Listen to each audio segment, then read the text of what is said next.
ଭଗବାନ ବିଷ୍ଣୁ ଏବଂ ମହାଦେବଙ୍କ ସଙ୍ଗମରେ ଗୋଟେ ପୁତ୍ର ଜାତ ହେବ, ଏହା ଶୁଣିଲା ବେଳକୁ ଆଶ୍ଚର୍ଯ୍ୟ ଲାଗୁଥିବ। ଆପଣମାନେ ସମସ୍ତେ ଜାଣିଥିବେ କି ମାତା ଦୁର୍ଗା ମହିଷାସୁରକୁ ବଧ କରିଥିଲେ, ଯାହାଫଳରେ ମହିଷାସୁରର ଭଉଣୀ ମହିଷୀ ପ୍ରତିଶୋଧବଦ୍ଧ ହୋଇ ଭଗବାନ ବ୍ରହ୍ମଦେବଙ୍କୁ ତପସ୍ୟା କଲେ। ତାଙ୍କ ତପସ୍ୟାରେ ସନ୍ତୁଷ୍ଟ ହୋଇ ଭଗବାନ ବ୍ରହ୍ମଦେବ ତାଙ୍କୁ ଏହି ବର ଦେଇଥିଲେ କି ଭଗବାନ ବିଷ୍ଣୁ ଏବଂ ମହାଦେବଙ୍କ ଠାରୁ ଜାତ ହୋଇଥିବା ପୁତ୍ର ହିଁ ତାକୁ କେବଳ ବଧ କରିପାରିବ।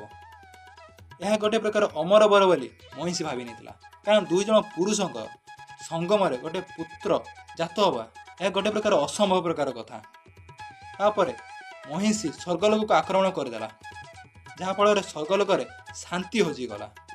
ସ୍ୱର୍ଗଲୋକରେ ଶାନ୍ତି ସ୍ଥାପନ କରିବା ପାଇଁ ମାତା ପାର୍ବତୀଙ୍କ ପରାମର୍ଶ ଅନୁସାରେ ଭଗବାନ ବିଷ୍ଣୁ ମୋହିନୀ ଅବତାର ନେଲେ। ମୋହିନୀ ଅବତାର ନେଇଥିବା ଭଗବାନ ବିଷ୍ଣୁ ଏବଂ ମହାଦେବଙ୍କ ସଙ୍ଗମରେ ଗୋଟେ ପୁତ୍ର ଜାତ ହେଲା, ଯାହାର ନାମ ହେଲା ଆୟପ୍ପା। ସେ ହିଁ ମହିଷୀକୁ ବଧ କରି ସ୍ୱର୍ଗଲୋକରେ ଶାନ୍ତି ସ୍ଥାପନ କରିଥିଲେ।